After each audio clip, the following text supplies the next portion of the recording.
All right, everybody. Listen, so we got an issue right now where he's on, but not his sound. So, Kelly, talk right now. I want to see if they can hear you. Testing, Say, hey. testing, 1, 2, 3. Can you guys hear him? Say it again. Testing, testing, 1, 2, 3. Yes or no? Somebody, give me just a second. They'll say something. Okay.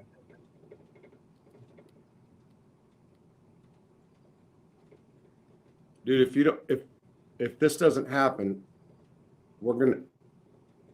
Rob can hear just fine. Okay. All right. So, yep. Okay. So here's. Thanks, Joey. Thanks, both of you guys. All right. So if you didn't do this, I was going to be forced to do the issue about me and Marta, and I wasn't ready for it tonight. I got cold feet right at the end. I'm not going to lie. And you don't even know. So in full disclosure, this guy right here knows me really well. We spent some time together. We talked hours about women, problems, life, every past, future, and he knows absolutely zero about what's going on in my life right this second. We haven't talked in a couple months. Yeah. And so you don't even know after I went to jail. You don't know anything about that, right? No. Okay. All right. So go ahead and introduce yourself. What's your name? My name is Ramon Sepulveda. Where are you from? I'm from California, Northern California to be exact. Small town, Modesto, farm country for people that know that's the valley. When I got out of prison, I got out and I went to the city, which I was happy, and I'm back in the country in Kentucky. Okay. All right, Ramon. So just so people know, so we were in Butner FCI together, okay? And Terre Haute. Oh, I'm sorry. What I keep saying Butner for? I'm stuck on it. It's like a mental block or something. We were at Terre Haute, Louisiana, FCI, and Indiana. What did I just say? Louisiana. No, listen. So, what year did you get there? I got there 2012. In C Block? Yeah, C Block. Was it 12 that you got there? 11 or 12.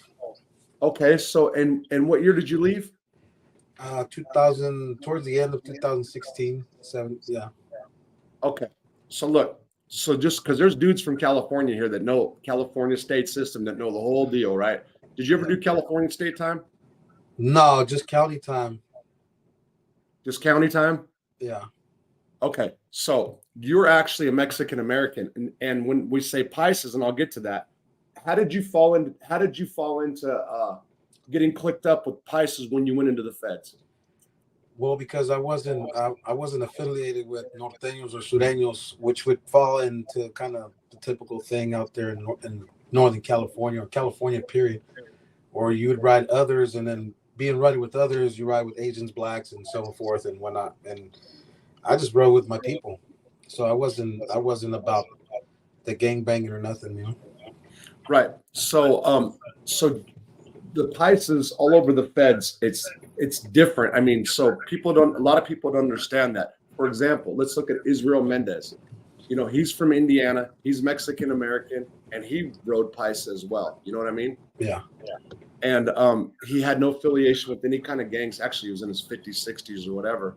And I just wanted to put that, just to set this up. Rob, somebody said, Rob, are you fucking losing your mind? Terre Haute is in Indiana. Yeah, I am losing my mind, by the way. So yeah, that's actually an accurate statement. So yes, we're good. We're in agreement on that. Okay. So Ramon, let's do this. So in prison, he's known as Chicali. Why are you known as Chicali? Go ahead. Because I'm from Mexicali. The people from Mexicali, which is Baja California Norte, which is border to California. So just people from Mexicali, they're called Chicalis. Okay. So just, Chicalis. They got cochos and jarochos and different from people. They have different names for people from different states. Okay. Right. And that kind of just stuck with me. Chicali. Was Chicali a Fed thing? Yeah. Okay, I didn't know that. So I only met him in the feds. I got the Paisa. So Joey. So this guy's from California. I got the Paisa, Sereno, Norteño thing being from Cali. Okay. All right. So give me some background. So you grew up in Modesto, right? Yeah, I grew up in Modesto, and I mean, I was always a hustler, so to speak. I mean, I was always had my hands in, was whether it was guns, it was drugs, cars, stolen stuff, whatever. So I was always willing and dealing to anybody and anybody, So that's why I think I never fell into the category of a specific gang. I got family that are norteños, I got friends that are sureños, real good friends, and back and forth. And it's crazy, there was the block that we lived on. It was a court. There was no out. It was just the in. And so if you were a Southsider, you were not coming on that block. But I was the guy that brought Southsiders to the block because we made deals, weed and drugs and whatnot. So he said, "Hey, ¿qué onda, pinche paisa way?" Okay, so you can read the screen. Okay, cool. All right, so I'm just going through the stuff that happened before we even came on. I always put people's stuff up here. You know what I mean? Okay, so when did you first get in trouble?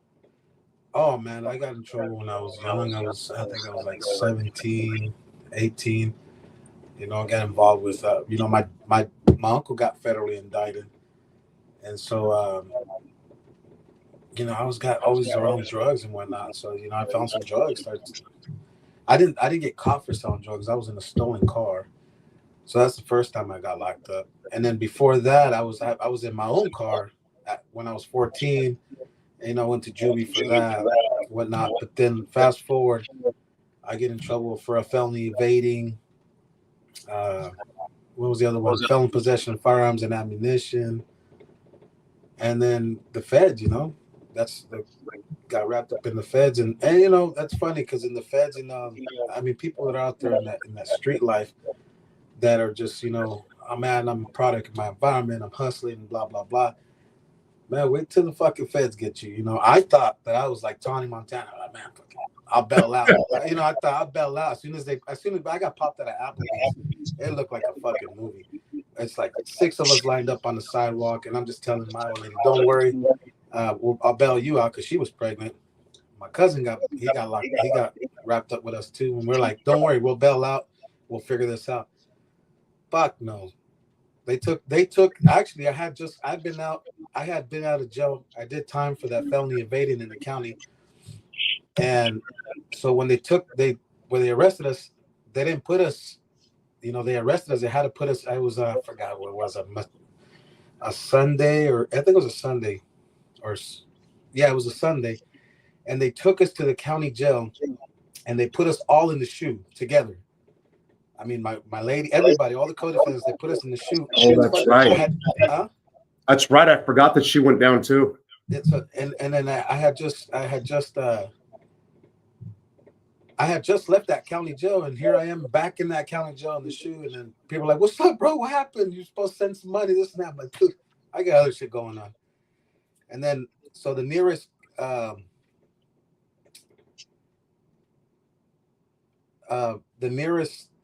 courthouse is fucking an hour and a half away from where I live. So you wake up in the morning, we get transported, we get arraigned, and you get all these crazy shit, like 10 to life. It was 3 charges: conspiracy to distribute meth, possession, and transportation. And of course they read you 10 to life, 10 to life, 10 to life. You're like, what the fuck? So then I was 23 when I got arrested. So I hit the county jail there at in Fresno. And of course I wrote Paisa. And it's crazy. As soon as you get in there, they're like, "Paisa, Paisa." Like, yeah, because if Bulldogs are like, no one likes Bulldogs. I mean, it's their county jail, but the Bulldogs can't touch any other floor because they get fucked up, because they're fucked up to our people. Because there's a lot of our people that don't even gangbang, don't even speak English, and they get that Una Vida Loca, they get 3 dots, and they beat them up, because they're, I don't know, they want to earn stripes, whatever the fuck you want to call it. So go ahead. Keep going. So what jail was this again? This is Fresno County Jail. Oh, okay, I got you. Somebody just asked, how old are you? I'm 37 now. Okay, so how many years between us? Gee, I'm 53, so many years between us. And we actually talked a lot, kind of got close. I think that's pretty fair to say. If you roll Paisa, you get Joey Frakes. Okay. So all right. So the first joint you went to in the feds. That was my only joint. I mean, other than and you know what? I've had a lot. I had a lot of money to go and do whatever I want, but I was so trapped in the fucking. I gotta represent where I'm from, my hood, my town, and it's not a hood, but like we call Riverbank was, everybody's hood, whether you're Southside or Norteño, whatever. It's like represent Riverbank, which is a speck of nothing in the fucking Central Valley, which is fucking crazy. Now that I've left it and go back and look at it, but anyways, where was I going with this? So I know I just asked what the first joint you were in was. Oh yes, so I never flew. I'm scared of flying. To this day, I'm fucking scared of flying. I don't fly. Matter of fact, I just went to California and I didn't fly. I drove 3 days there and 3 days back because I'm fuck that. But anyways, so I go to Fresno County Jail and I do 2 years in Fresno County Jail. And then from there, I got transported over to, how many years you said between you guys? Sorry, I don't know. I did 8, so whatever you did, 8, my 8, and whatever you did. Yeah, as old as you are, as old, but it's okay. Yeah, it's been down forever. All right, go ahead. So anyway, so I went to Fresno County Jail over to Kern County, which is Bakersfield. Did another year there until I got sentenced, and then they took me to Victorville, which Victorville is the hub to fly everybody out of there. You should know about that. Yeah. And it's Con Air. It's like fucking crazy. All these fucking planes are lined up. People are getting out. You're in the fucking heat. It was crazy. Anyways, I flew out. Not a pretty sight. It was all desert. I'm flying in this commandeered fucking plane that they took for some drug dealer. You can see the latch on the door. You can see the little crack of the light coming in. So then I flew into Oklahoma City and then stayed there for a month and a half. And then from there went to Terre Haute, the airport, Terre Haute airport, the low airport they got, and then they took us on the bus to the joint. And I'm thinking, like, I'm expecting fucking, being in the county jails, they tell you, oh man, the feds are so good. Like you're gonna take care of the food's great, the medical's great, the facilities are great, man. I think Terre Haute is the second or third. Which one is it? The second. It was built in 1938, I believe. Second oldest Fed prison, isn't it? Well, no. So there was. There's Pennsylvania. Yeah. So there was Leavenworth, Atlanta, and then what else was there? It was Leavenworth, Atlanta, then Lewisburg, and then I think Terre. I think that falls down there. Yeah, it's 1930. Well, yeah, fucking no AC. The water was brown. Fucking water bugs flying in the kitchen, big as a golf ball. Right? Yeah, that shit was fucking. So I mean, and people ask me, how was prison? And I said, I mean, it was fun. And they're like, what are you talking about? You're in prison. I said, yeah, but you for being in the situation you are, you have to make the best of it. I mean, what if you sat there and fucking cried every day about the food or living condition or water? I mean, it'd be just fucking, I can honestly say that you pretty much kept a smile on your face. I mean, unless you're crying about your old lady. Fuck you. Hey, you know what? But I overcame that, and Victorville is the airlift spot. That's funny, Magilla Gorilla. That's what they call me, and sometimes in Riverbank, Magilla Gorilla. I know. Anyway, so go ahead. Okay, so do you remember? Okay, we're back in C. But do you remember the first time we met? Like I'm just asking you. Not. I mean, you had that good cell upstairs. I always had a good cell upstairs. I don't know, not really the first time we met, but I remember some of our conversations, and you were pretty much to yourself. You didn't really like fucking people on your cell unless it was for fucking drugs or something. No, But you had your, I would come and read the newspaper, and then you're like, I don't, you know what? Yeah, go ahead. And then you're like, no, you know what? I don't want to fucking start that because they don't have all these fucking people at my fucking door wanting the newspaper. And I'm like, I won't tell nobody. But anyways, That's right. but That's right. I learned so much from you. Is like, believe it or not, I'm not tooting my own horn, but I was just recently I've been a bartender since I got out of prison. Oh, I've been out of prison 6 years, maybe 4.5, 5 years, and that's where I found myself to be good as a bartender. But anyways, just going through all these people, like a lot of people have told me, like, "Hey, you're well spoken. Like, what college did you go to?" And I'm like, I ain't been to no fucking college. Like, I said, no, it's just that. Well, the feds offer that RDAP program. And believe it or not, it's psychology. It teaches you a lot of shit. It teaches you how to think for other people. But, I learned how to pick and choose my words, not only from that, but going back to you, the newspapers. You told me, to have intelligent conversations, you got to be up on the news, the newspaper, and that's what I picked up from you. And, I mean, it's like, you don't want to talk about mundane fucking shit all day. Like, oh, I got a flat tire. Oh, yeah, you got to change a flat tire. What you got? You know what I mean? Dumb shit. You want a productive conversation, and because of that, we had an interview. Remember the Donald Trump interview? Yeah. So here's what it. So at that time, let me think. Let's go back to 2000. How many years? I've been in the feds, well over 15, 16 years or whatever, and I got tired of the bitches and hoe conversations, and the drugs and all that, and that actually started in Butner, but. If somebody would come to the cell and just start talking about the same old shit, I'd automatically shut off, tune them out. And here comes Ramon, Cali, whatever, and he's funnier than fuck, and he always was trying to get in, and I mean get in the newspaper, but he just wanted the same thing I did. In other words, he wanted to have a conversation about something other than prison life or the typical stuff prisoners talk about. Does that sound pretty accurate? I remember we'd sit there and next thing fucking Cal. Oh shit, I gotta go. We when we did have those conversations, they were fucking long. And I went back to myself like, fuck, that was something productive, And then I think we talked about a whole bunch of shit. Politics, current events, psychology. I mean, I can go on and on. I remember. Religion was a big thing for me. I'm not religious like that, but I remember like exploring all the religions, and then I even went to Juma, like the Muslims, and then I found myself with a Native American sweating, and just the Jewish people. I even went to that just to kind of understand people's beliefs and different things, which I don't know why I don't want to get political here. No, it's okay. Okay, so we had it. Was it Vice? What I do? You were doing, I think Vice, and then with the gorilla something. Gorilla Convict.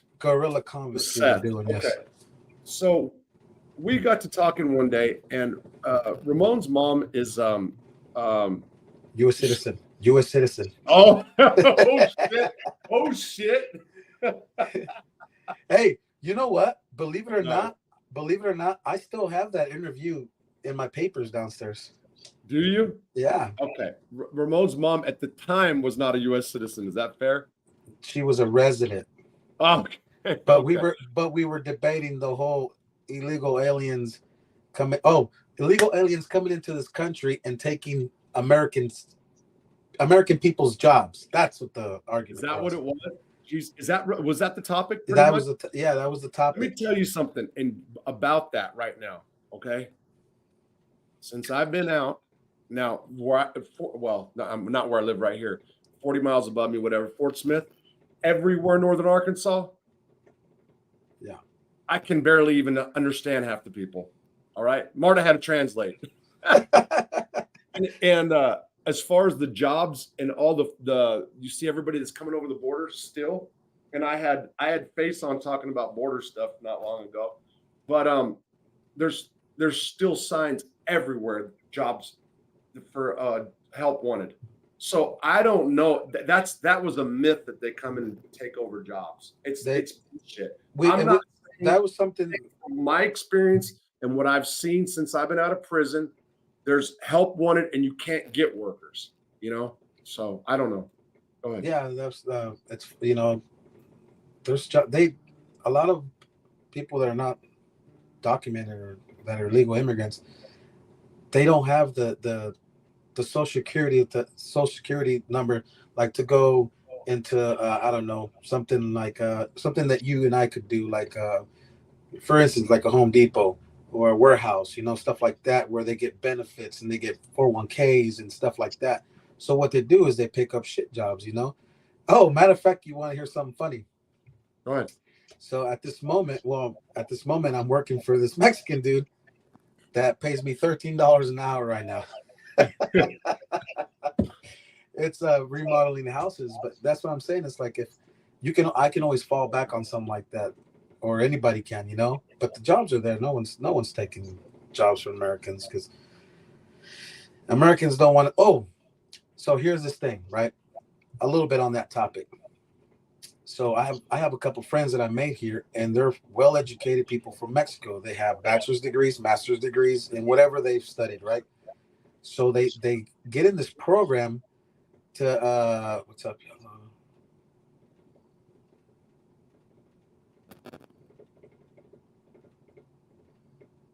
You know anything about that? No. Okay, go ahead. Where was I? Oh, the help me out, Rob. You were saying about your job. Yeah, so they're like well-educated people. These guys have went to like 4 years of college and done that. They studied in Spain and blah blah. So here in Kentucky, in Owensboro, Bowling Green, I don't know what it is. They take all these refugees here, Burmese. Right now, there's a lot of Burmese here, a lot of Pakistani refugees. Remember when the whole Pakistan thing? There's a lot of refugees. Anyways, so they have farms where they raise pigs and shit like that, right? So these people come here to try to get their visa. To try to get a visa. So they come on a work permit, and they have to stay there for a year and whatnot, and then they can start their process to become a resident and to find the field that they've studied for in Mexico and whatnot. So I have this guy that he's a vet, or he studied to be a vet. They're in that field, right? So he gets here, and they're like, yeah, this is a pig farm. He's all right. So I'll be dealing with, like, I don't know, broken legs or whatever. Fuck no, they made him shovel shit. I mean, and it's funny. Me and him laugh at it. It's like, it's funny how fucked up they fuck him up. They know that these people, like, they need to be there, so they give them the worst fucking jobs ever, shoveling shit, fucking birthing pigs. And anyway, that's off topic, but that's crazy, right? Yeah. So I was reading. How about when they get out, they get deported? He's talking about non-citizens. Oh, when they get deported, they go to TJ. I mean, they go all over. They go all over whatever. If you're lucky, you'll, like, let's say your family is from, Mexicali, like my family's from. You might get lucky; they'll deport you to TJ. You're like, fuck, it's a win. But like my dad, when he was in the feds, he got deported. He got deported right below. Is it what's that fucking place? Tamaulipas or something like that. Like on this side of Texas, So then he had to find his way all the way back to TJ. Okay, so let me shift gears. So in the joint, did you ever get any blowback from the Paisas who didn't have American blood? Oh my gosh! Oh, every day, and that was my big argument, because I you know what? This is something. Oh, back to the county jails, and when I was in the county jails, I was a fool. I've always said, like, yeah, we need to watch the TV. Yeah, let's put it on this channel. Politic, and that's what people understand. Well, I don't politic. The minute you give your opinion on something, you're politic, and you fucking send yourself up to get sent off to go do something. So that being said, now when I go to the feds, I'm me up as a paisano, with my people, for my people, all the way. And you would have, I remember we had a shot caller there, and there was F unit, right? There was Miguel was his name, but he was going to be the shot caller for the pod. Right. But anyways, unit rep. What's that? The unit rep. Yeah, the unit rep. Yeah, the unit rep. And I remember they took it up to the yard, and they said they're like, no, he can't be because he don't speak Spanish, and his Spanish is broken, and he's from here. And I remember getting into this big old thing. Like it was like 4 or 5 of us. Like if this big motherfucker is not gonna fuck, we're just gonna take care of business. But anyways, I told him I had a conversation. Everybody was riled up, was ready. Everybody was ready to take someone out, and I said, let me go talk to this motherfucker right now. So we got to talking. I said, hey man, what's the big deal? Well, you speak good Spanish, and you interact with our people. You could be a unit rep. I said, but I'm born here. Like it's the same situation me and him have, and he's always delegating for our people in that unit, anyways, with the blacks and the whites. Most of the blacks because it was predominantly black jail there, prison, right? He has his ways to get to fix things, and I said it's like I said, and then when I put it to him like this, it's where he changed. I said, you got kids, right? He goes, yeah, I got kids. How old are your kids? Shit, they're about your age. And I said, I'm pretty sure they're fucking doing shit they're not supposed to do. So, well, yeah, but what does that matter? I said, well, God forbid they get pinched, they get caught, they get in the feds. Are you gonna be happy some motherfucker telling them, hey, you can't do this because you're born here? So I had to, put it in. It's how you talk to people. I said a little nicer, Yeah. I broke it down to him, and he said, you know what? You have a point. I can't even argue with you. He said he went back, and then he told me, hey, man, you're good. You can be the rep and whatnot. Yeah, no. But yes, the blowback, yes. Like me, I got 209 on me, and they're like, man, what are all those tattoos? We don't have those tattoos. I said, and then it's always like, it's always, I was always getting people questioning my affiliation, the paisano, like, or they always thought I was a gang member, because I talked to everybody. So I had those couple fights here and there, and then, but then I got smart. So it took me 2 years to get fucking smart. The 2 years in Fresno County Jail, because I was in and out of the hole. I mean, fucking fighting and fucking riots and dumb shit. And then it took me, when I went to Bakersfield, that's where I kind of just said, you know what? When everybody's like, hey, man, the blacks won't let us watch the TV because there was only one TV. We should say something. I said, and I wouldn't say anything. And he said, hey, man, can you say something? You speak English and this and that. And that. I said, listen, I don't even give a fuck about that TV. But I'll tell you what, if we're going to go, you're going first and I'm going behind you. So if we're going to push this issue, you're going first and I'm going behind you. Oh, fuck it. We'll just see. We'll work out the TV thing. Right. I learned like not to fucking put my foot in my mouth. And the whole politicking, I was there. I was ready to go. But I'm not gonna go at your expense. Like you go first and I'll follow you, Yeah. So yeah. It's fucking I remember what was the dude's the little guy's name, Joker or something? He comes in. He came in and what was the store guy's name? The older guy that beat up. That got the shit beat out of him? I forgot his name. The old man, yeah.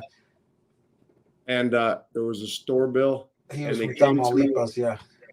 What was it? He was from Tamaulipas. The old man was from Tamaulipas. Yeah, what the hell? But anyway, I remember didn't. So he came in and didn't he kind of like get the keys pretty quick?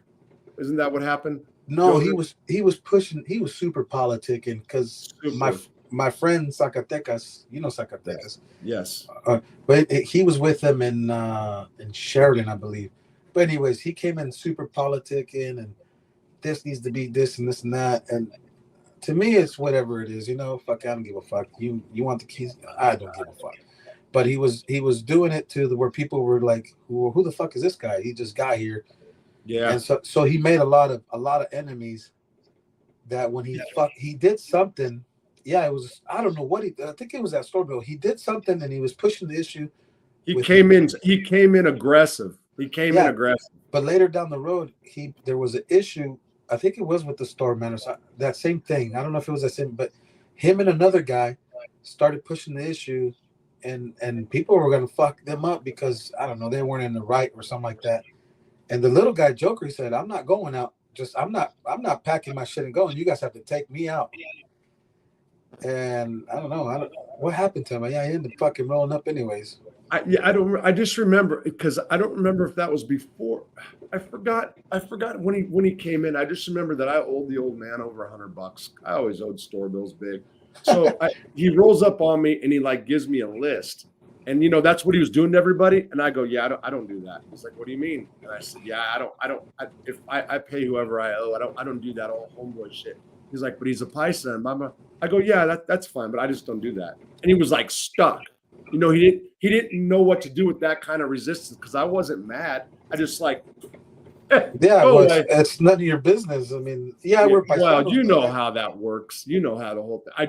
I made my mind up a long time ago that when it comes to that store bill, I learned that from Leavenworth. I paid somebody $700 and I got a note. My homeboy sent a note out of the hole, and then I go to Butner FCI or the medical.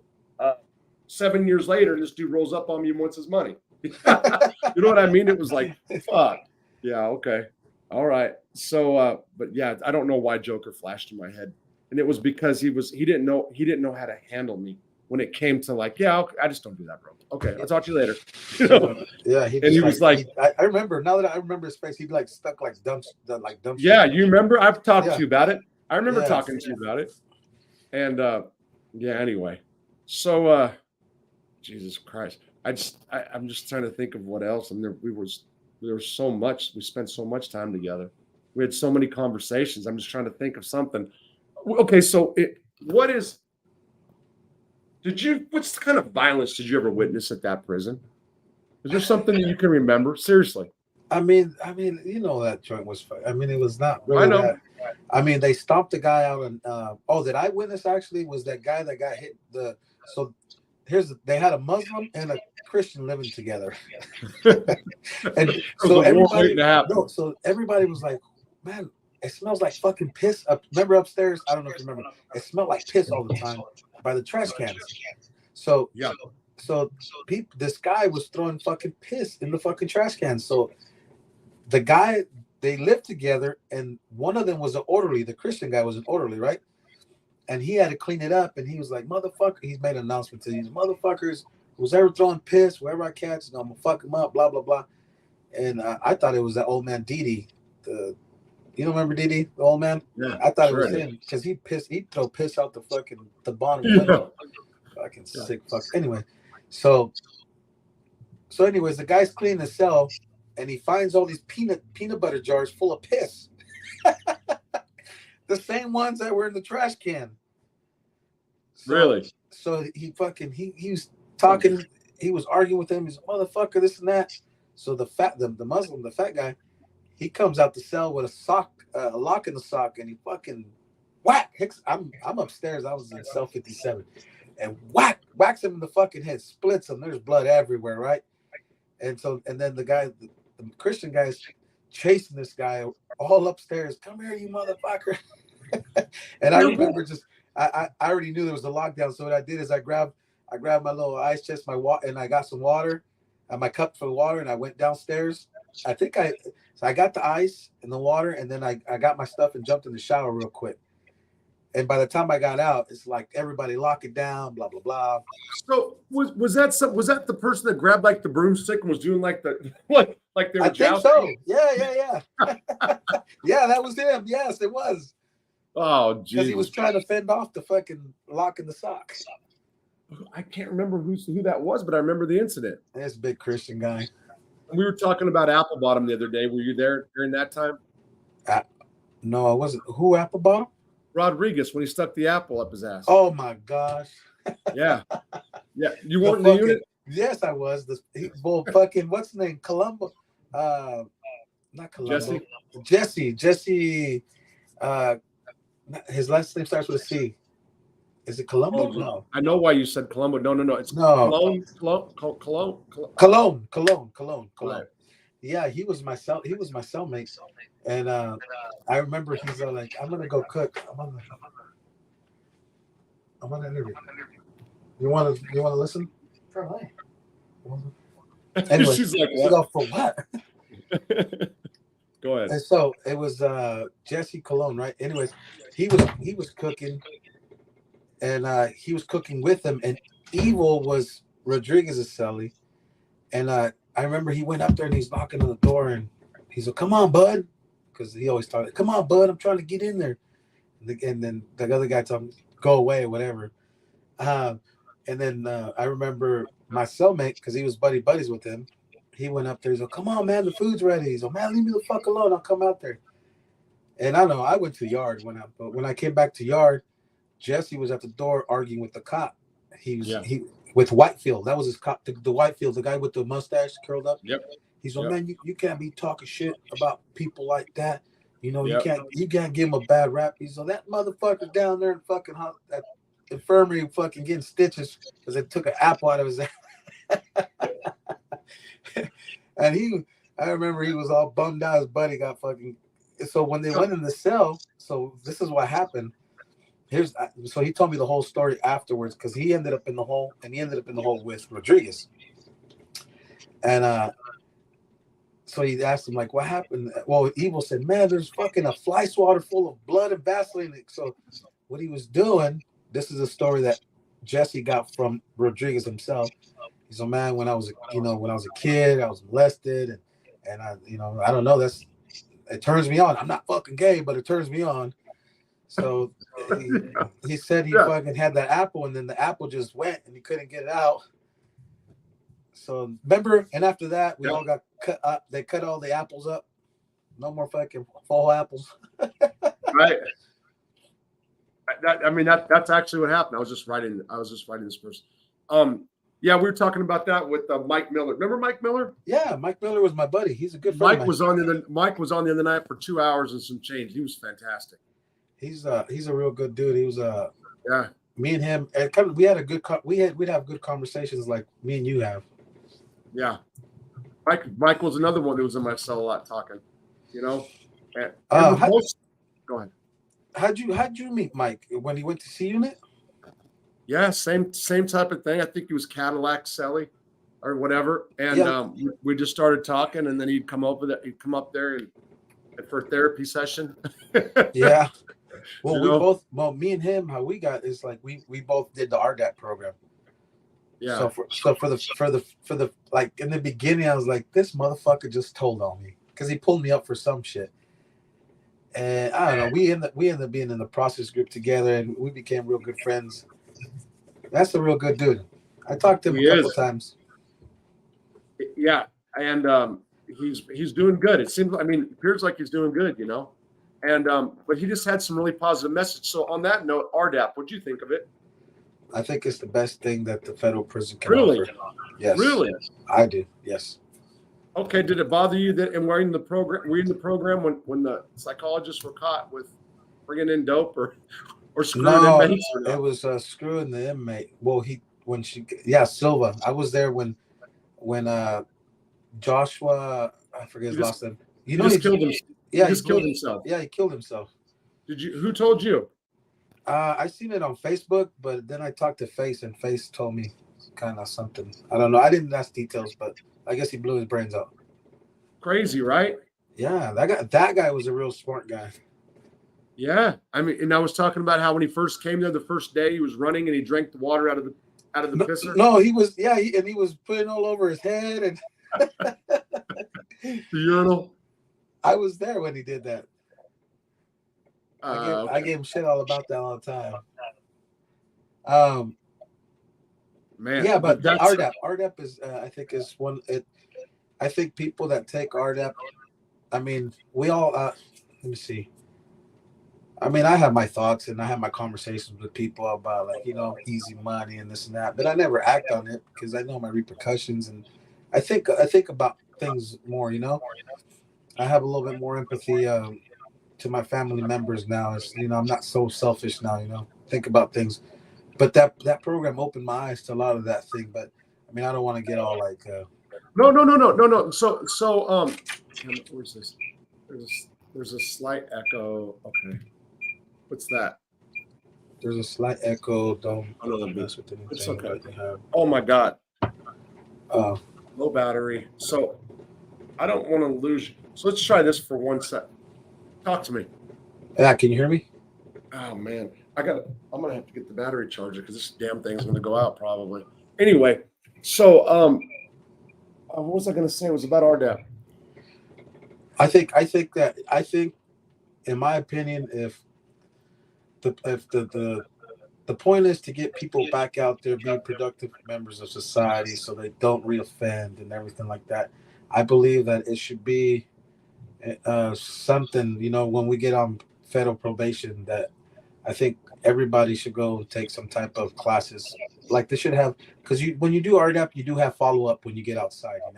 When you go out there, you do follow ups, and you just to keep the shit fresh in your head. The thinking errors and the no needs, no shoulds, and no wants. And I mean, you gotta know your difference between those. But anyways, I believe that, and this is my belief. My belief, is that people that get out of prison, or in order to get out of prison or something like that, should take, how when you go to prison, they make you take that 500, not, is it the 500 hour, or no? No, it's not 500. It's like a 20, the drug class. Supposedly. Yeah, it's like you have to take it, right? Yeah, but different prisons are different ways. Some of them, they just have to sign a piece of paper. Well, I remember when I got to Terre Haute, then you have to go take it. You have to go to class or whatever the fuck it is. I believe that inmates should have to take some type of course like that, not to the full extent, like to the where because some people don't want to do that, where it's the community, the residential stuff.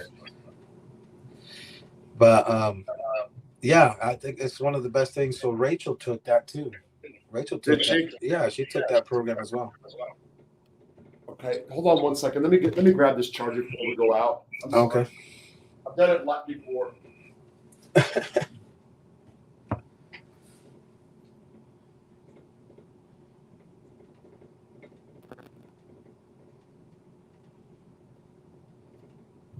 Shit. Life without somebody else. Life alone. Oh, Jesus Christ. I don't go there right now. That's why I'm glad I had you on, so I don't have to deal with that. Oh, shoot. Damn, where is it? You know what's crazy, Ramon? What's that? I was saying something on an interview the other night or whatever, that I missed the person I was in prison because I felt I was more level-headed, even though, at times I'd go on binges and, get high, whatever. Mm-hmm. Yeah. Go ahead. No. So yeah, you said you missed the person that you weren't, right? That I was. Oh, you were. Yeah, it's like I was doing therapy today, and she's like, "Yeah, that was when you were in prison. So you're on the outside. You're not that person no more. You know what I mean?" Yeah. And it was like, well, you were around, and I said it before, and some other guys have said it on the show. A lot of people would come to me for advice and stuff like that. Is that accurate? Yeah. Yes. Okay. So and I don't mean to. I hate to say it like that because I don't mean like toot my horn. What the hell happened to the camera? Screw this up. Oh, there you are. Okay. And I just it's so weird. Like I never was able to. I look back now and I wasn't able to fully get it together since I've been out. You know what I mean? What I substitute. So mine was like, I need to get money. I have to get money. So what I found that worked for me was, I needed instant gratification of having money with me all the time, right? So I found my way bartending. I get tipped out every night, right? And I get to live fucking life how I wanted. I eat where I want to eat, drink where I want to drink. Girls, whatever I wanted, I could do it. Because I had money every day. I didn't have to wait for a paycheck. Like me, paychecks don't do well. Especially the 2-week paychecks, I don't do well. Yeah, I get one paycheck a month now. He said he can't see. He said he couldn't see. The light. Hold on. I got in late, but the guy who's speaking, I can't see. Oh yeah, it's the light bulb reflection in the background. Anyway, okay, so damn, I was trying to think of. I thought of something before. to ask you. You know, I got your locker when you left. Remember that? Oh It yeah, said, it said Chicali is a fag on the back. yeah. Oh, that's what it said. Yeah, somebody that's put that on the there. fucking kid next door that I always got into. Remember? Yeah, somebody said move my phone away from the mic. Let's see how that works. Because I can't hear him is the problem. Can you Go hear ahead. me? I can hear you good. Let me see if that works. I just can't hear you through here. I can only hear you through my phone. Okay. So, do you got some more subs or still cold turkey? Jason's asking. I'm fucking cold turkey right now, bro. And I'm telling you, before I came on, I was having problems. I was questioning this, but I'm just trying to deal with it. So they put me on Suboxone, Oh. and they're giving it to like everybody right now. Long story, but they put me on it. My friend Dusty, that I did a lot of time with, talked me into it. You know, I used to do it in the joint. I mean, Yeah. you know, so what happened was I don't have an automobile right now. Like I'm down here. Like I'm in prison in Hartford, but that's not a bad thing. Better here than in prison, you know? Yeah. And I couldn't get to the appointments to do piss tests to keep on the program, but I was already thinking about quitting anyway. So I just had to wing myself off of it. And today's the first day. It's like would be the second official.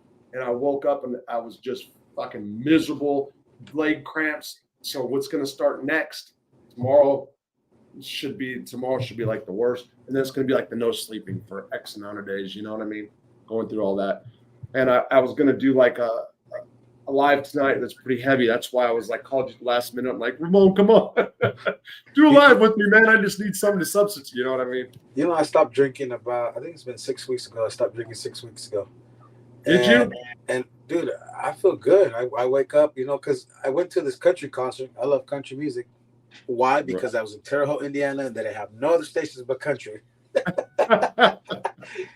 But you know, I had a little episode out there where I don't know, I think I got what's that called?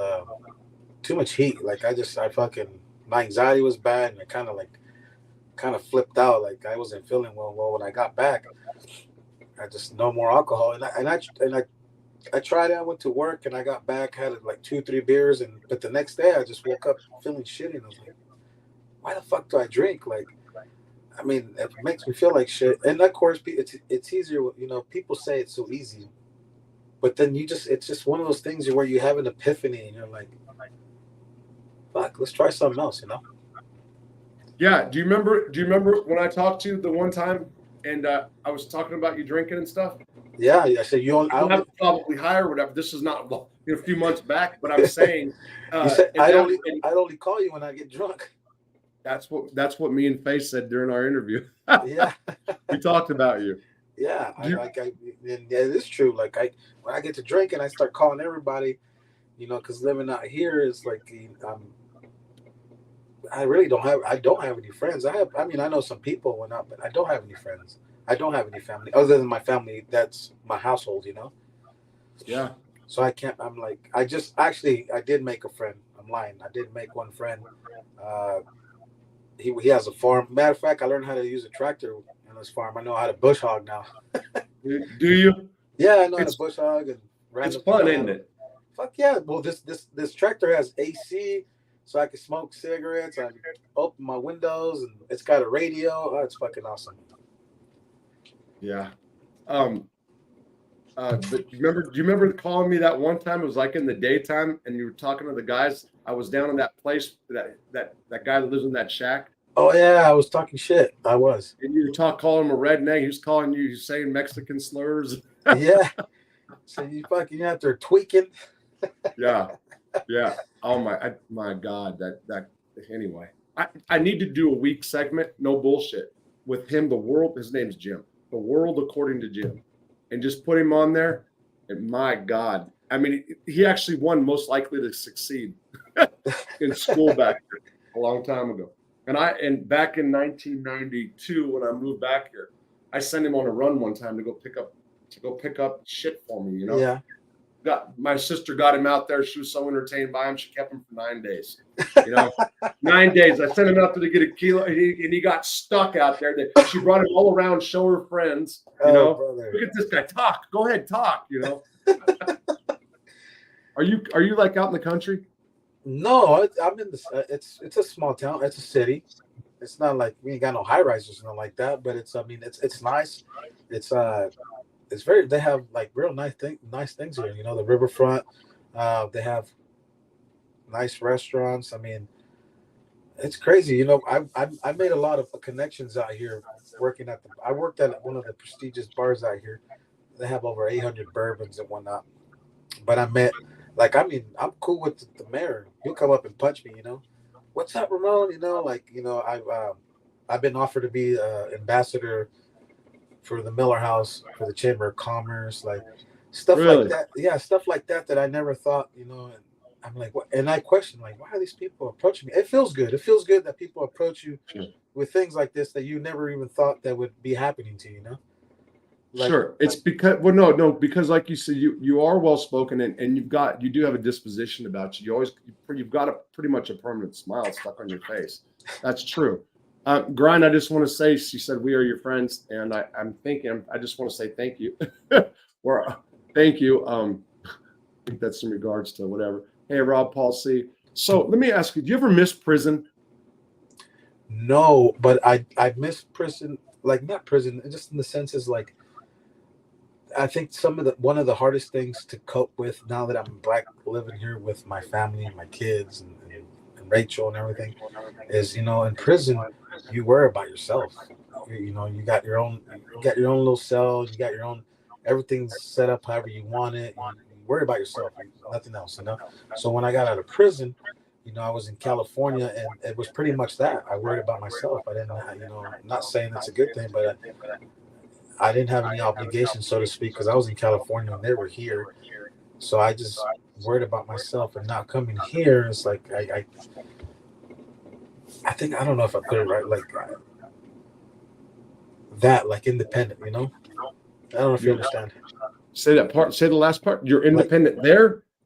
I was independent there in California. Right. Right. Okay. No, I got what you're saying. Well, you have It's like responsibilities for others. yeah, yeah, but it's a good thing. I mean, that's where I want to be. I want to be with my family, and I'm happy. But sometimes, you know, like matter of fact, it's like I remember I told you I was making dinner right before I got on here, right? Yes. You know, I'm making dinner and everything, and then my daughter says, "Oh, well, I don't want that." I said, "Well, fuck, you're gonna eat it because that's all I'm making," you know. But you know, and before it's like I just worried about myself. I was hungry, I go get something to eat. I didn't even cook. I just go get something to eat. Yeah. So, does it when you're in your prison cell and you're sitting there thinking about what life was going to be like, and you talked about Rachel, are you guys did you guys get married officially or no? Not officially, but we're Okay. together. Okay. I mean, it might as well be. Yeah, So, yeah, yeah. when you used to think about, well, there was a time I remember. So there was a time you didn't know what was going to happen, but you used to fantasize or think about what life was going to be like. Is it anything close to what you thought your life now? No, you know what? People, you know, it's kind of like a mind fuck coming into. It's and you still got to deal with that shit. It's like it's you know what's it? Not Back to the Future, but you're in the future, and it's crazy because you know I remember all my little cousins and family. You know, some family that are not even here with us no more. You know, just these siblings that you have, and they're all grown up, they're adults, and you're like, what the fuck? Like, you know, a lot of things change. You know, like when I got out, you know, everybody's on a smartphone. I remember when I was drug dealing. I mean, I had a smartphone. It was the iPhone, what 1, 3 or S. I don't know, but I had it. But now, and not a lot of people had smartphones. People still had flip phones then. But you know, coming out here, everything's different. Like, and still learn how to cope with. To me, it's coping with the reality that is not what it was. You know, you understand what I'm saying? Oh, so one of the problems is you're coping with that your life isn't the same that it was prior to you getting incarcerated. Yes, absolutely. Yes. Okay. Yeah. So when the first day I got out, I'll never forget driving down. Well, it was the first when on my way home, my friend picked me up and it was in a Corvette going down the highway. And people used to say, you know, sometimes the cars make them feel weird or whatever. It was so normal. It felt like I never even left. Okay. Except when I looked at people, they looked older, you know, well, that the mayor was, Yeah. well, that's not what had happened. Now I can realize I was in a vet. So I had 5 vets before I got locked up. That was familiar to me. then I was, you know what I mean? I was always on the, it was like familiarity to me when I was first getting out, you know? And then everything happened so fast. And I swear to God, and you might, and I've talked to you about this before. I swear to God, I never thought I was going to have drug and alcohol problems. And that's pretty stupid, given the fact that I had struggled with it on and off in the joint. But I did clean time. You didn't know me that when I was a Butner, almost 4 years. So I kept holding on to that thought, like, I'll just do what I did to Butner. I'll stop. You know what I mean? Yeah. And then by the time Marta got here, it was, God damn, it was nothing. And I thought it was great, but it was, I've been a mess. I just haven't never dealt with it. I never thought that I drink like I drink so much, you know. I got in trouble because of drinking, you know.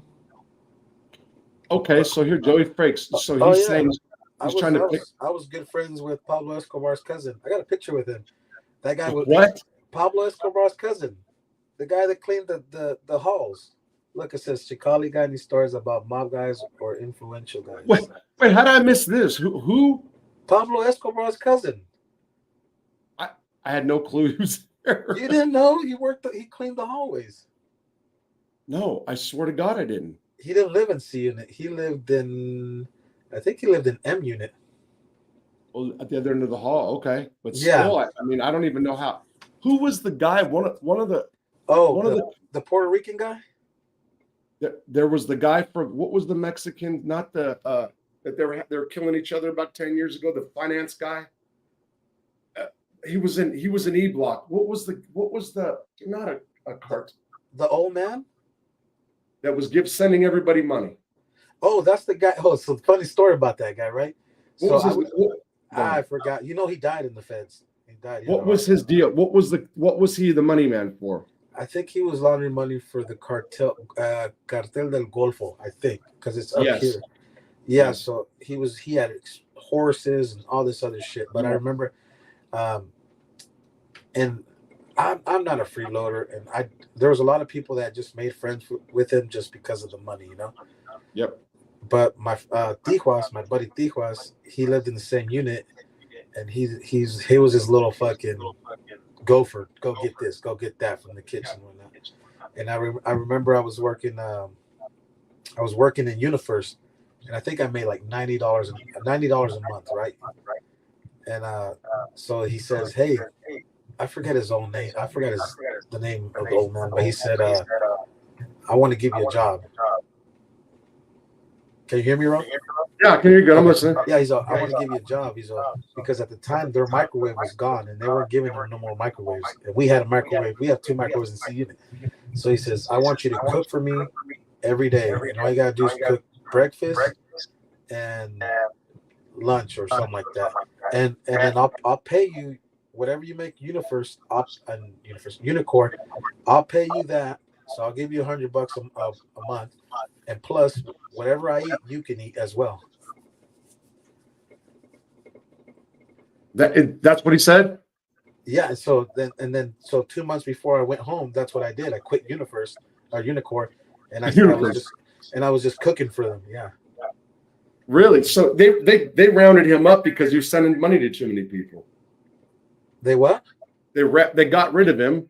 Oh yeah, because he was doing too much. He was sending money to everybody, and then he had his little sidekicks that would say, "Oh, don't send him money. He'll sell me. Don't send him money." He was greedy. He didn't want no one else having his money but him. Yeah. But I didn't want to get involved with him because I didn't want none. I was going home. I didn't want any drama. You know, I didn't want to have to hurt somebody, lose my good time. You know, I was getting a year off. I wouldn't want to fuck that off for fucking $90 a month, you know. But you know, if you're in there and if someone says something, you put you in a position where you have to act. You know, I didn't want to be put in that position. But I told him I don't want no fucking problems. Matter of fact, he didn't even send me the money. He sent the money. I just gave him a list and they shot for me. So they didn't even send me the money. So you never wanted money sent to your books or nothing like that. No, you were always like that. No, you were always that. Yeah, I remember that. Did you know Frank Wheeler? Did you ever kick it with Frank Wheeler? Frank Willer sounds familiar. National president of the Outlaws. Or Yes. We had good conversations. His wife got killed by the feds out, and he was in Rosarito, I think. That was Mad. Oh, Frank was the other one. That was Mad. You're talking about Mad. Okay, so who was the other guy? Frank was the one. Frank was the bitter old motherfucker that was in G Block. But so Mad was the president of Indiana chapter or whatever. I forgot. Yeah, he was the one that went on the run for 17 years. He got all that was the time. one in our unit. Yeah, and I did a story about him. Matter of fact, and people reached out to me, and I never. That was a while ago. I never followed through. That's just the truth. And but Frank was they were together a lot, but then they got in a fight. Then there was a Mad Man who had the peg leg. You remember the one he was with all the time? He had like a half a leg. The bald-headed dude. He was in G Block too. Oh, the old man, big old fucking mustache, I think, right? Yeah, that's what it was. Yeah. And Joey's asked, did you know any mob guys? Did you know any? Yeah. What's his name was there? I talked to him once. It was John Gotti's brother. Remember, he had a cancer on his head, and then he had his eye was all messed up. Yeah. He did talk to you. Yeah, he was sitting right there in front of the rec center, in the yard in the front. He sat down and we talked, and I don't know, something mundane, something about the weather or something like that, and then and he fucking just took off. Yeah, he's kind of. Was it Gene or what's the other one? I forgot which, but he was kind of. Gene, yeah. He was just asking. It was Pete Gotti. Yeah, was it Pete? It was Pete, right? What do they call him? Well, I read an article later. And he had those. His eyes were like cataract out too at the time. One of them was bad. Yeah, one of them. And then he had that. Go ahead. He had that thing growing on his head over here. Yeah, and Vic Amuso. Vic was the. Did you know the little no, not Amuso. Little Vic Arena. Yeah, the little short guy. He wore he wore a gold chain. He had white hair. Yeah, a little mean fucker. That guy. Yeah, he shit his pants outside. You know who else I was in? I don't know. You didn't really go down to the gym, but I played pool with Huck, John Gotti's co-defendant. Thanks, Ron. Who? He went by Huck. That's what we played pool a lot. John Gotti's co-defendant. I don't know who you're talking about, Chigal. I'm not sure. That's old man Huck. That's all I know. He was John Gotti's co-defendant. Huh? I don't know. It's kind of, I'm drawing a blank because I know like his daughter has a show, and I've been on her show a few times. Gene is free now. Gene is still alive and free now. Okay, Grind Jr. says Gene's free now. Okay. All right. Well, I'm glad he made it out. Huck, sure. Yeah. Look, it says there you go. Habanero. He played. Okay. He played pool, and he was fucking good fucking player. And one day, I think I beat him. I beat like 4 people in a row, and he didn't like that. He said, hey, all he said is a good game. Yeah, I swear I don't even know who he was, man. Yeah, I didn't go to the gym. I went to the yard and walked in the morning, and then you never got out of your fucking. Remember that one time I got you out to play handball? With that, no, we didn't get me out. We had a set. We had a that's when they changed the units, wasn't it? No, I told you let's go out and play yard because on the yard. You told me you used to play. Yeah, you told me I was bad. I was bad. I was A-League. I was the shit. I played handball. Did you beat me? Yeah. No, you did not. Stop it. Yeah. Troy Hockenberry beat me. He's the one that wiped my knee out. Remember I had knee surgery? Yeah, you told me. Remember I had knee surgery or not? Huh? What's that? Remember I had knee surgery? Yeah, and then you had other surgeries too. Cancer. So, but Troy, remember Troy? Yeah, Troy. Yeah. He's back in. Huckenberry. He was doing smash and grabs. Got strung out on heroin. Started using the needle. Fucking Huckenberry. Yeah, I was actually surprised because he was big time anti that. You know. Right. How the yeah. Fuck? Some people just you know. I don't know. You just don't expect it. You know. He did a year and a half where he was excellent, and then he relapsed and bit the dust. It was crack. Crack was his thing. And then he started doing smash and grabs where he was going to these stores and he was smashing the windows and going and getting all the cigarettes, you know. And he called me one day and he's like, "I'm in trouble, buddy." I'm like, "What are you talking about?" He sends me a clip and you can clearly see it's him smashing these windows. I'm like, "Oh man." And then I was going to have him come out here, and then I was like, "No." And I was going to talk to my PO about it to like let him come out here, like get his shit together, like his mind, and then turn himself in. Because I said, just you got to turn yourself in. You're going to make it worse, you know. I was like trying to have him do the right thing. You know what I mean? And it says, look, Huck must have been a co-defendant in another case. Well, I don't know. That was just said. That's what the guys were saying, that he was, because you know when. So one thing about the feds, well, what I learned is you never, people that are like the mafia guys, you never sit there and ask them, "Hey, what are you here for?" You know, you don't start conversations about their case. So I didn't do that. I never really asked them like, "Hey," that's what the other guys that we were playing pool said, that he was John Gotti's co-defendant. Right. So if I stand corrected, then that's why, because I really didn't. Sure. I didn't pry, you know. Right. Okay. You know that you never. Yeah, no. I mean, I was by the time I met you, by the time I went to that joint, I was like burned out on prison already. Yeah. Oh, dude. You know? Yeah. So I was so burned out on all the new people that were coming that I didn't want to hear the story. I didn't really give a fuck. Just leave me the fuck alone. Like I did my thing. I went to the yard. I lifted weights. Whatever. I read. I liked. Remember, I like to read. I just wanted to be fucking left alone. Like I remember when they would say, "Oh, there's a new Chicale that came." And I was, "Oh, great. What the fuck, Yeah. Especially when when you got the keys, you're running the car like you did for a while. It's a pain in the fucking ass. Because every new guy that comes in is like, "Well, I was at this joint. This is how we do it here." Like, yeah, hey, man, everything's sweet here. I remember, what's his name? The guy for the GDs, the tall guy. What was his name? He used to call it in Spanish El Gato Negro. What was his fucking name? But being from California, Northern California, how we talk, it's like, "Hey, what up, nigga? This, and that." And I remember that I was, when I talked to him, that's how I talked to him. Like, we'd have our conversations on the side. And one of the youngsters I remember said, "Hey, man, he's out of pocket, saying this and that." And I remember he told him, "Man, get the fuck on and don't get involved in my conversations." Everyone told him that. Right. But it was good to have. I wasn't about that all that status of of having the yard for the West End. I didn't even want it. But I know you didn't. Someone needed to have it so that they can to go out there and talk to people. But I got to have good conversations with people that that were up there. I remember.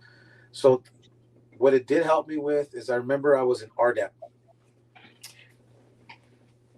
I was in RDAP, and that white dude from Ohio told on me, and he got me kicked out of the program. Right? What happened? So what I did is, remember I used to fix headphones, right? Yes. So when I was in RDAP, I took some RCAs, and I rigged them so that he can plug the RCAs and he can listen to whatever the fuck on his headphones, right? So I rigged something up. Right? And so he got caught because it was missing, and he got caught, and then he told on me because they were going to kick him out, and it's a year off your sentence. So he told on me, and so they're like, "Did you do it?" Of course, deny. I don't know what the fuck you guys are talking about. Well, he's saying that, and then he's saying you did it. So then they brought him in the office, and he's like, "Yeah, Sepulveda, you sold me this. It was you." And I was like, "Well, fuck, yeah, or whatever, So they're like, "All right, you get kicked out. You're losing your year." And I was like, I didn't say nothing. I was like, there'll be a time and place where I can get them back, Yeah. And I didn't say anything. I went up to my cell, started clearing my shit up. And I remember that the guy that told on me, he came in there. He's like, "Hey, Sepulveda, I'm sorry." I said, "You just need to leave. Leave me alone." Close the fuck. I didn't say anything about it. Close the door, right? Cleaned up my shit. And then I think it was an hour later. 1 hour later, the doctor calls me back in, and the doctor says, "Hey, so this is what's going on." So what's his name? I forget his name. I've talked to him now that we're out. I've talked to him once. He lives out in Ohio. But she says, "Hey, he's in fear of his life." He says that they're gonna get him. They're gonna get him out in the yard or something like that. And I said, "I don't have anything to do with it." Matter of fact, he came in the cell. He talked to me. I told him to go away. I had nothing to say to him. I have nothing to say to him. He's like, "Well, here's my proposal," she says. And I'm like, "Okay, what?" She's like, "If you can make sure nothing happens to him, I'll let you back in the program. Really? I'll give you a year back. But you have to start. You don't start all over, but you get set back a phase or whatever." Yeah. I said, "Watch this." And I remember fucking going to the door and telling that fat cop, I said, "Was his Rumpel or something like Rumpel, that was his name." I said, "You need to open this door right now." I said, "I need to go talk to somebody." And he seen the seriousness in my face. He opened the door, and he's all right. And then I went straight over to what's the unit right next to L unit? The unit to the right when you're coming from the hole. The one to the right is I. Is it I? No. M's L unit. Yes, M. L unit. M. No. It was L unit. So the shot caller for the Ohio car was an L unit, and there was that black cop. He was hella cool. But I told him, "Hey, I need to get in there right now. I need to talk to somebody." And he didn't ask no fucking question. He just told me, "Don't do anything stupid." I said, "Yeah, you had status at that time." Go ahead. Oh, he did? Well, anyways, no, it's because you had status at that time. People that yes, I did. Yeah. Well, I was leaving. I had left it, but the cops still know that I delegated in certain things, right? So, and then he opens the door, and I go in there, and I talk to him. Well, no. Those people don't want to. They don't want to lose time. Shit, I don't know what the fuck. You know how it is. Yeah. So when I pretty much gave them an out. I said, "Hey, man, look, this is what's going on, man." And they're like, "Hey, Ramon, if that's what you want, man, that's what we'll do." I said, "Yeah, don't make him sit at the Christian table. I don't give a fuck where he sits. If you don't sit at your table, make him sit with the blacks. I don't care." Right. So a couple things real quick. So RDAP has 3 phases: first phase, second phase, third phase. So you got kicked out. You were in what phase? I was in the second phase. Okay. So then how long were you kicked out for? I think it was, so every phase is like 3 months. Yeah. Yes, it's 3, 6, 9. So it's a 9-month program. It took me 13, almost 13 months to fucking. Okay, so he gets kicked out of the program. They let him back in, so because with the promise this dude doesn't get hurt, and then they put him back and they lowered you a phase, right? Yeah. Yes. Okay, and there was something else I just wanted, because I'm trying to add context. Some people don't know, but go ahead. So from there, then from L unit, I went straight to, because the Ohio car said, "Look, we're not gonna touch him, but you still got the high power dudes, you know." And then I said, "Well, I knew one of them real good, like real good. He was white, black. What were it? White guy? Yeah, white guys. Yeah, like Hollywood. No, not Hollywood. Oh, okay. That's old man with the mustache. He was Zacatecas. I know. Yeah. So I went straight to. I remember going straight to the chow hall because they were doing the 4:30 move, like before you or yes, whatever. So I went there, got in there, and I talked to him. I said, "Hey, man," and he says, "Look, man, if that's what you want to do, Ramon." He's like, "But he ain't sitting at my table." I said, "I don't give a fuck." I told him again, "I don't give a fuck where he sits. He sit on the floor for all I give a fuck. Just don't touch him. Let me finish my program, get my year." And yeah, it worked out. So I came back and I told the doctor, I told him, "Hey, he's cool. He's not being touched." Was it Cody? No, not Cody. Oh, jeez, that train wrecks. Anyway, Cody with the cheese. Cody, the little fat kid that came in and said he was rat. The cheese guy from Ohio. Yeah. Remember? No, that wasn't him. Oh, okay. No, go ahead. No, so anyways, yeah, so I think I took care of everything within like 10, 15 minutes. I come back to the doc. I took care of it. And she's all, "Nothing's going to happen?" I said, "Nothing's going to happen." And I told her, I said, I don't know where he's going to sit to eat, but that's his problem, not mine. Yeah. So for those that don't know, also, so there's the Christian table is where all the less desirable sit. So it's either real Christians or people that are check-ins and they've checked in a different prison, caught protective custody. They're snitches. They're not being run off the compound for some reason, for whatever reason. If he's white, the whites don't want him, so they'll send him to the Christian table. If he's black, the blacks don't want him, so they send him, whatever. That's like that. Yeah, that's just the way the politics work in that particular prison. Instead of just smashing them off the line like normal, Yeah. it depends on. Yeah. Those are totally different. That's what Terre Haute was. It wasn't like, it was a medium high, but to me, it was, to us, I could say, it was soft. It was just a play. It had a few moments, but it was in general it's soft. Any care level 3, and that's what it was. It was a care level 3. Have people that they're hiding out people that cooperated and stuff. I mean, even some of the gang members, like I remember the Indiana ABs. You'd get a couple in there, and you were thinking like Indiana ABs. Then you'd find out, what was that one dude, Huff? He was like a leader over there, and he like took out 50 people, and he was like, everybody thought he was the best guy in the world. Nobody really even looked. Hey, what I mean? What happened to that Colts guy? Remember that he played for the Colts, and he was a big gambling degenerate and took up a bunch of people's money. My pal, Art Sleester. Yes. Art Sleester. We were tight. Art scumbagged out. So Art Sleester, I did a story about him too. Art Sleester was a famous Ohio quarterback, Ohio State Buckeyes. 81, he went to the Rose Bowl with USC.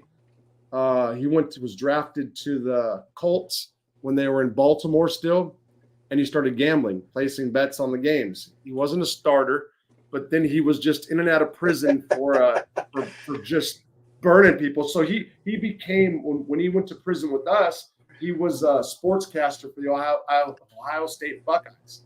And he was telling people, rich people on the street, that he can get them season tickets. And he was a gambling degenerate. He was also a counselor. And he was doing like gambling crisis. You'd call it up Art for $10,000. You go help your loved one figure it out. And he'd go, he'd run in there, get the 10 grand, and then run to Vegas. No, but he got a couple people in the joint too. Couple. Dude, that guy got over probably $30,000 by the time he left. Yeah, G-Unit. All the promised them Super Bowl tickets, right? That's what it was? Well, yeah. So he told people he owed money in prison, and he was gambling on the street. He had some old lady that was doing everything for him. You know that Marta, when she first ever met me, Art arranged her transportation. Oh. So when she came into Indianapolis, his friend picked her up, his friend's whatever, and they drove her to the hotel room there. I think I do remember you saying something like that. Yeah, you remember when Marta first came? Came to visit. Yeah, that's why I stayed out of the way a lot, because once her and I became an official couple, when I was supposed to get out because Obama was supposed to let me out. That's when really I got there. That's when I fell in love and fucking whatever you want to say. Your Uncle Obama. Uncle, remember how mad I was? So fucking mad. Yeah. And then he lets out Chelsea Manning or whatever. It was over the Keystone Pipeline, over a freaking tunnel. Wow. That's why I didn't get out. Anyway. Anyway. Man, it was I can tell you what prison saved my life, in the sense that if I had been charged state-wise, they would have charged me with the dope that I had on me was a pound. So I probably got 3 years with half. So I'd have done 16 months prison, 3 years paper. Never stopped. But I would have never stopped. I would have gotten right back to what I was doing, because the amount of time is just a slap in the hand. Yep. But now I sit here and I got 20 over my head now, easy. If I do the same thing, I got 20 over my head, easy. And there's two things about that. It's really, I was in rehab, so we went to prison. We know everybody. Fucking money's not there like it was, bro. And I'm saying that because I've talked to people. You understand? It's not. It's just not, unless you want to be a fucking fentanyl scumbag dealer, and that's just fucking bullshit. It's just That's the people they need to start giving fucking 10 to life for fucking death penalties too. Yeah. That, anyway, so Sleester, and did you remember Tony? Tony what? Tony, yeah, the Italian guy. He walked. Yeah. He had a little limp on him. Yeah. You were there when he died? No. Oh, he had a heart attack, didn't he? No, cancer. Quick. What? Tony Calabrese. Yeah, Tony Calabrese. Yes. And I did a story about him too. And that dude on the street wouldn't say a word in prison. You know that you got paperwork came out on him about being a snitch in the joint. I was just gonna ask you what was his deal. I never. 1,000%. He's one of those guys that fell in love with his job. His job became everything. Yeah. He was around all those nurses. He had that gig down in the hospital. Yeah, at the hospital. Yeah. And what he would do is he'd go get information and he'd feed it to the dental clinic. Miss Teeth Cleaner. You know what I'm talking about? I remember the dentist. They called himself the butcher. And he actually man, had a plaque. They used to call him fucking Spanish. He had a name, but it's the butcher. Yeah. What was that son of a bitch? He actually did a good job with mine. I liked him. He liked me, but he was a piece of work. He was rough. He took what was the Muslim terrorist, the guy? What's his name? The guy on Captain Phillips. Oh, yeah. Shit. Anyway, so he went in for a dental checkup and he says, "I don't work on terrorist teeth."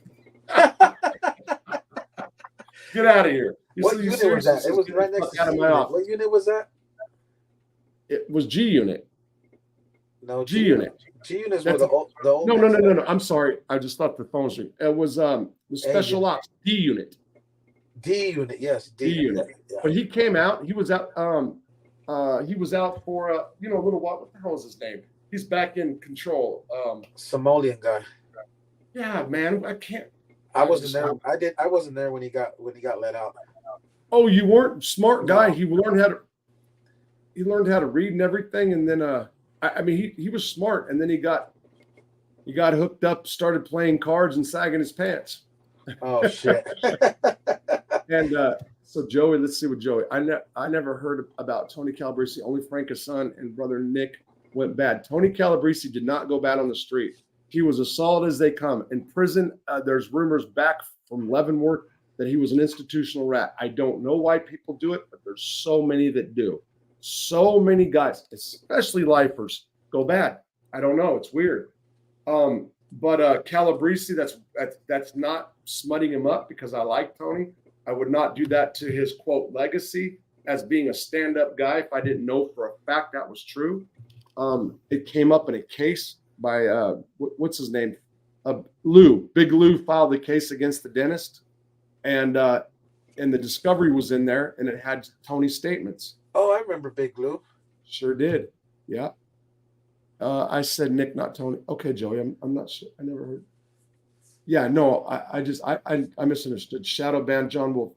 He's asking about Joey Testa. He wouldn't have known Joey Testa because Joey Testa was way before. I don't work on Terrace.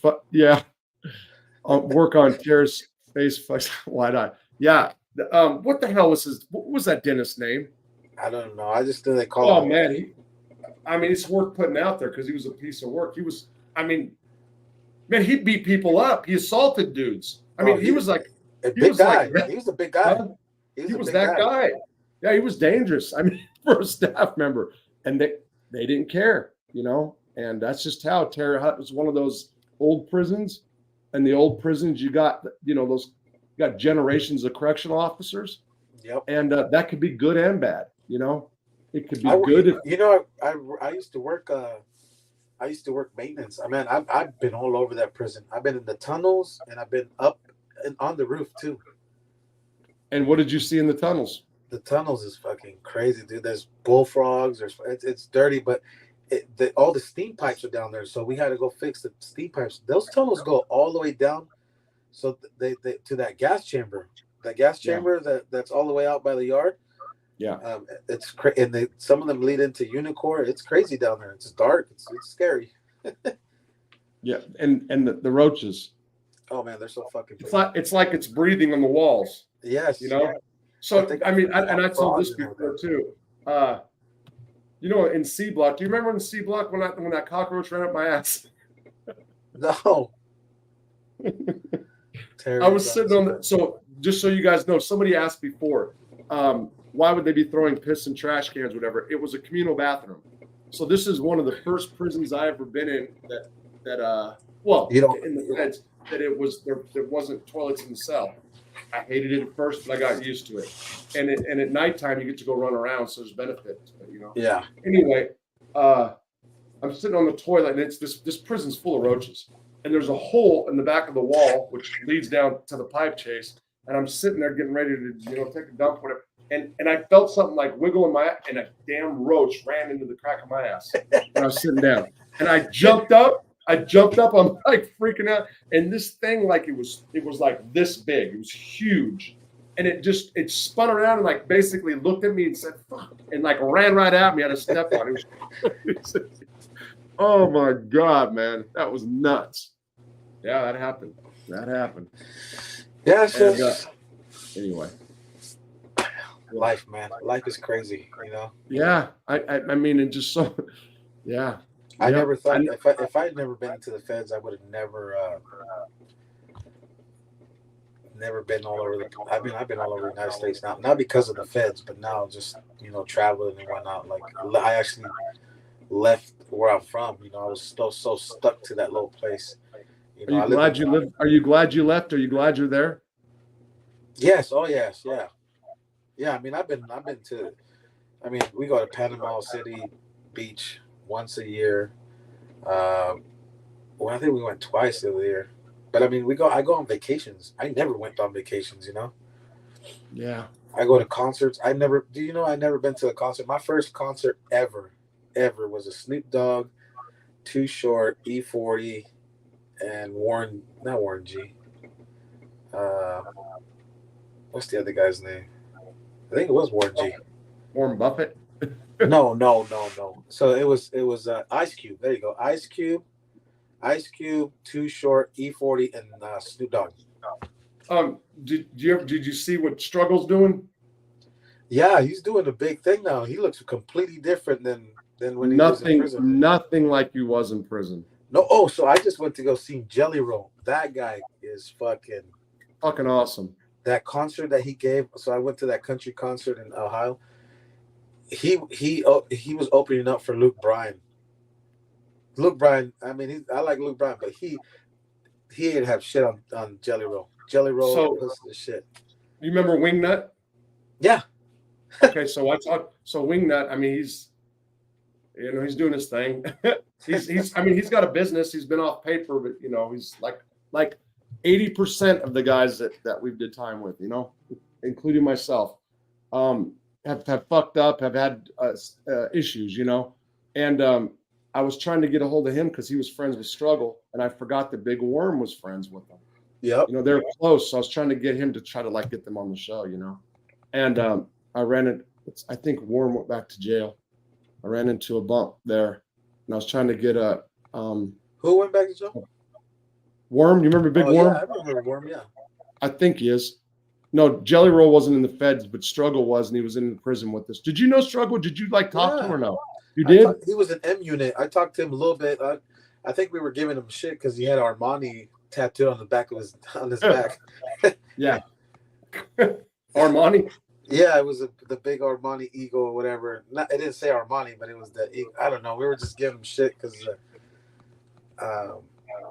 So he was at the other end of the hall from where I was. How was he? How do you remember him? Oh, just some skinny white kid that we thought he was confused. Right. I mean, to be honest, that's what we thought. You know, like he's confused. He doesn't know if he's white or doesn't know if he's black. Did you believe him? Huh? Did you believe him that he was in the music scene like he was? Actually, I when he said that his grandpa was Waylon Jennings, I didn't. My question was like, how did two genres go from this generation to this generation? But I remember they would have rap battles back by the handball courts, Yeah. And he would never do it. Never. And I was like, come on, man, don't you know how to rap? I think he was giving him shit about it. Yep. But man, look at him now. I mean, he's No, doing shows. listen. So I'm an older white guy, okay? And you got these guys that are younger and they're identify with black culture is the way I looked at it. And I'm like, okay. And then Waylon Jennings, I'm like, I was like, he's disrespecting grandpa for sure. You know what I mean? Yeah. That's what I'm thinking in my head. And then I'm thinking, oh, okay, so maybe he is, because at first I'm like, bullshit, you know, and I don't know nothing about that genre. And then Worm, me and Worm Worm's like one of the only guys I would walk with in the morning that I would allow to walk with me. I don't want to put it that way, but I like to walk by myself, you know? So Worm was, I would walk with him, and then Worm's the one that said, no, man. So I was kind of like, oh, really? So he's like the real deal. He's like, yeah. And, you know, I got out and I was in rehab and I heard Jelly Roll. And then I saw and I'm like, holy shit. And I started listening to him. I'm like, man. He has good music. Matter of fact, I was just listening to his music.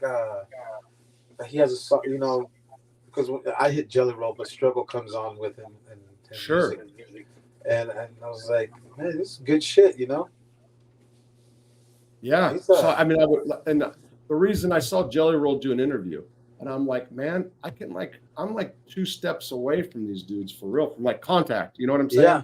Yeah. And it just hasn't panned out yet. But like I said, I reached out to him. Somebody said he's locked up because him and Struggle are like super close, you know?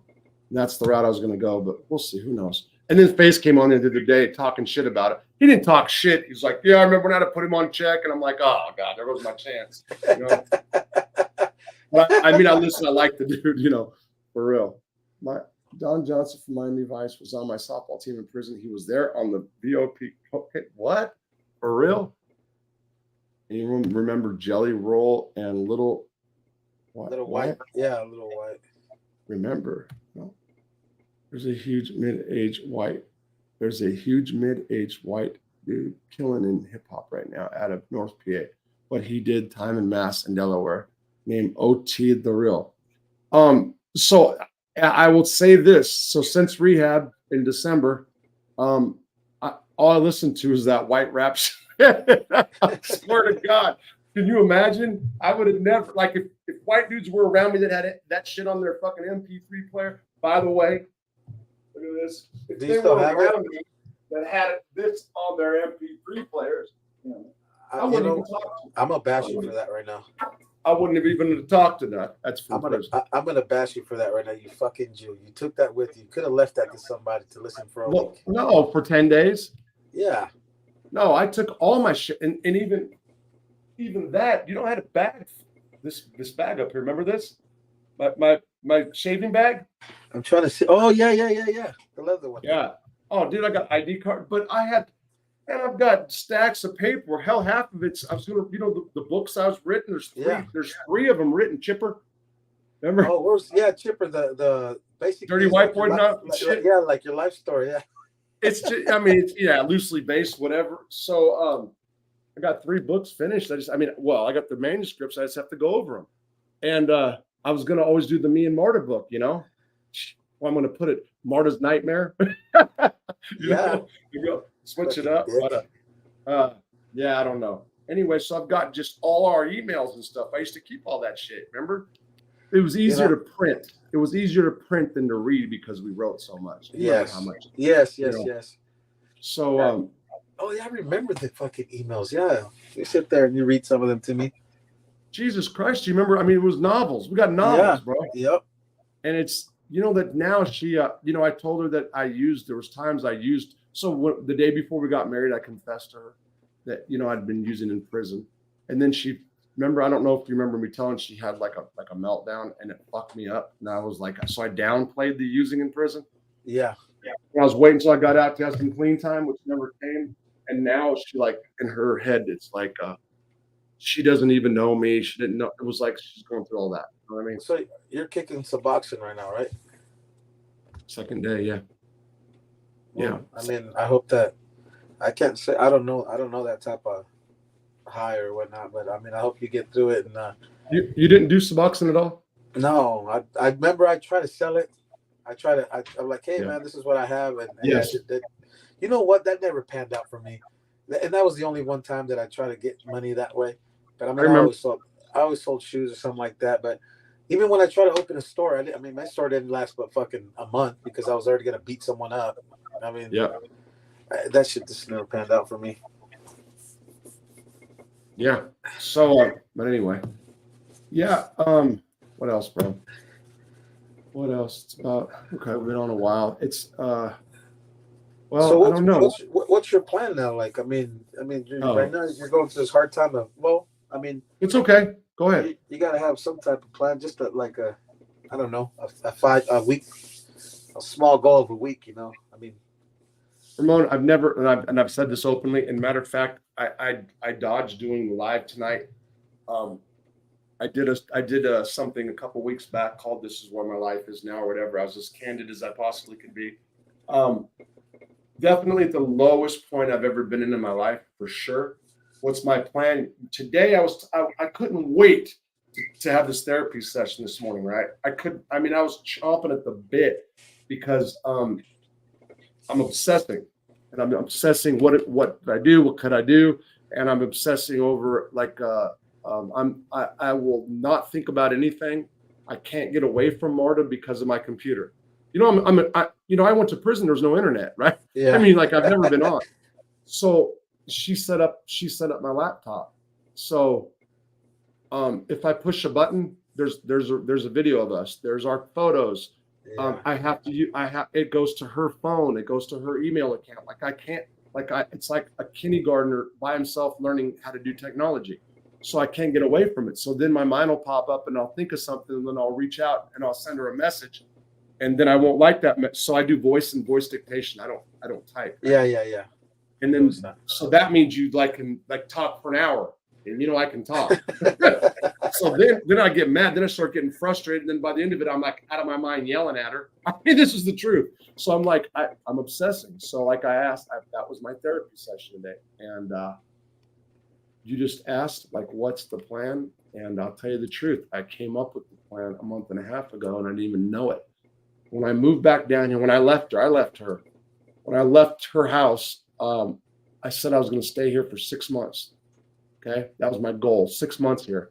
And I'm building off that. So I just had, and I'll talk about it when I do the live tomorrow. I had 3 opportunities this last week to move, to relocate. New York, California, arguably North Carolina, actually 4 if you want to get technical. And so I've thought one of them I put some serious thought into and was getting ready to file paperwork. And I told my therapist about it today, and she's like, "You're going back on your plan." I'm like, "What do you mean?" And she's like, "The 6-month deal." So it snapped on me today, right? For the first time, that my therapy is like the framework for my life. It's not about therapy. You understand? Yeah. And it was like this awakening, like, oh my God, like I'm actually like, I have to do this, because I look forward to those sessions sometimes. Well, let me share something like that. So when I got out, I did my follow up with therapy, right? And you're a very smart dude. Yeah, so smart. Go ahead. Listen, you know what I'm saying. You do stupid shit, but you're smart. So I consider myself halfway smart, whatnot. But I would look forward to those sessions as well, because I didn't go so much for. Well, they're outside looking in for sure when you start talking about whatever you're talking, right? But it took me to talk to this guy so that I can catch myself and be like, that's where I fucked up. I didn't even need him to tell me. He said that. He's like, Ramon, I think therapy is good for you, so that you need to hear yourself talk. Hey, check it out. This right here, this fucking channel, Convict Inc., is this is what I do all the time. When I'm sitting here running my mouth, I'm learning. Like so one of the things today was the video I was going to do earlier, and that is it's the most deep personal shit that I can come talking about, obsessing, I'm going to say exactly what I do, how I've done it, the bad things I've done, but there's a reason. Number one, I'm putting it all out there so I can look back on it myself. Number two, And most important, when I'm talking, I learn from myself. It's like a stream of consciousness. I'm That's not all you even need talking to people. I'm talking out loud. You know, we're almost done. And then, and She then, said we're almost done. and then, and then, yeah, and then, uh, there's a part of me that like wants to be able to do what I'm doing because I can't talk to her without end up being manic. Let me ask you this: have you known me to be manic? Have you known me to be like out of my mind? I'm being serious. Like, have I been like No. crazy, or have I been? What's your opinion of me from the outside looking into the joint? And if you told me the worst thing in the world, I swear to God, I wouldn't care. Now or late or Then, before? then, No, then I mean, I just thought you were just a fucking grumpy old fucking drug addict motherfucker's been in prison for so long. but you know, but you had conversations that had nourishment to it. Like, you know, like I was like, man, I like talking to that guy because it's good conversation, you know. But I mean, no, you literally said I'm coming to therapy in a little while. Like you yeah, say that. yeah. Well, Yeah. because I needed it too. I needed to hear some things too, you know. But I mean, I didn't have any ill thoughts about you other than fucking sometimes you racist fucking piece of shit. No, I didn't really think you were racist. And you think I was I grumpy? You said I was grumpy a lot. Yeah, you could just like you didn't. I mean, sometimes you're like like not really grumpy, but you had your cutoff moments, you know. I think it's because this stuff that comes with doing so much fucking time, and that you know you in prison you take care of yourself. You're selfish, you know. I'm not saying you in particular, but I believe everybody become after you've done so much time, you're just selfish because you know I ain't got time for other fucking people, you know. Well, my whole writing gig too, you know.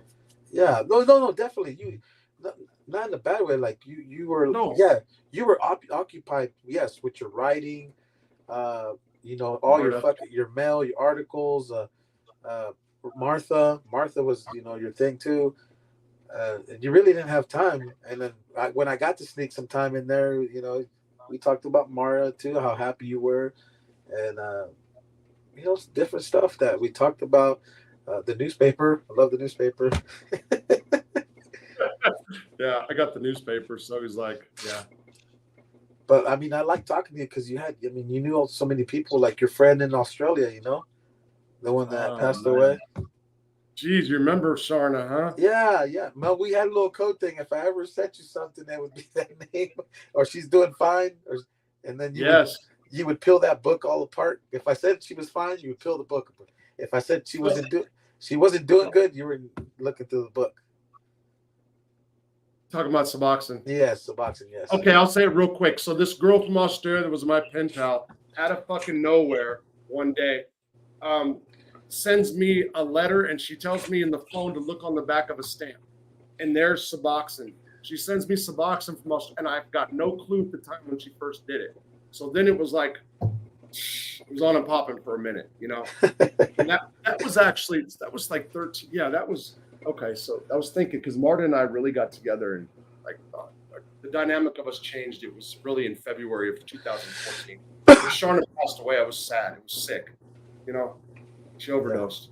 I remember that. You said like, I remember when you told me that she had passed away. She had overdosed. It's like, what the fuck? Man, you know, kid found her. Yeah.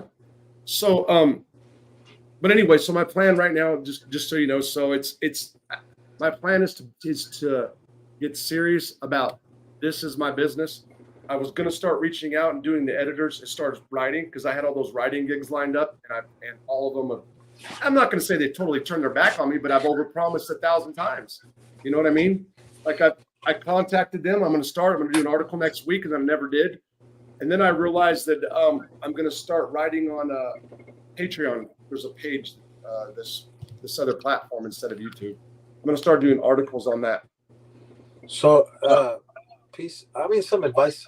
I mean, you hear. I don't know if you heard it through rehab or not. You know, you can only take care of someone else if you take care of yourself first, right? Yeah. So that being said, I mean, and I'm kind of talking to myself when I say this too. It's okay. Like you right now, like you said, you're fucking at your lowest right now. Take care. You know, you can't, whatever you're doing, positive or negative, let's hope it's positive, is you're doing it for yourself. And I know that, hopefully there's a chance that you and Marta get back together. But Marta has separated herself from you to see what you're gonna do. And in your mind, it's like whatever you're doing, don't even think about it. Be selfish for that one time, Be Rob in prison, like level headed, No, just be like, you know what? I'm doing this for me. I'm being selfish. I'm taking care. I'm not doing this in hopes to get back with Martha. Just look at no. this like I'm doing this to be successful, so that my mind can be occupied with something that I love to do and that is fruitful and is good for me, And when you do something good for yourself and you're doing good, guess what? People look at that. What's he doing? Why is he doing so good? And So everything you just said. So I left, right? So I left up there and came down here, and I'm filing for divorce, right? But the thing about what you said is, yes, that's exactly what she said, and I'll talk about it in depth tomorrow night. That's exactly she's saying, point blank. If I see the change and things will work out, and then I'll talk about that tomorrow night. But where I'm going crazy is since I've been in jail this time, stuff that's happened, things that's said, and the image of me, what she's left with right now, and what there's things there's things that I'm just sick about, right? Most importantly, but number one is I never got a chance to really make amends. I had a chance, but I'm talking about after I got out of county jail, and it got worse. And there's things that happen that it's just it's made me more. It has made me manic. It has made me obsessive. It has made me crazy. You know what I mean? And I've got to let go of that. You have to understand that those kind of things, they're done. And you know what? Those kind of things, they can't and they will not be fixed overnight. We know that already. Yeah, so, sure. So that, therefore, I mean, if you put yourself in the kind of thinking I know it's bad, and I know that it makes you sick sometimes of the thought of the things, whatever. But if you put your thoughts into like, you know what, it's already happened. That's me on drugs. That's the person I am. I'm a piece of shit while I'm on drugs. I'm gonna try this other way and be a different person. The person that you've been before when you're sober, It's nothing but positive, nothing negative. I mean, there's really nothing negative coming from being sober, It's all positive. Yeah. No. The best times of my life was when I did nearly 4 years clean at Butner. I mean, you saw me do periodic times. There was times when I was clean, but I've never been sober. You know what I mean? Yeah. It's a big difference. Big difference. Anyway, yeah. I'm gonna cut it here, and tomorrow night I'm gonna do all that. Well, so I was not sure if you all are still on. Anyway, I'm gonna talk about all that tomorrow night. I got to get all that out. And I talked to the therapist about it, and she thought it was a good idea because I was questioning it. You know what I mean? But no, I need to, and I'll learn for myself too. Like you said. Hey, give me a call. Give me a call whenever you can. We'll talk some more. For sure, bro. And like I said, I didn't know you stopped drinking. That's why I stopped talking to you too. Because every time we talk, all you did was cuss me out and everybody around me. Fucking dickhead, huh? Take care. Hey, good night, everybody. Thanks for being on, bro. I appreciate you. All right. Bye-bye. Take care. All right. How do you hang this up?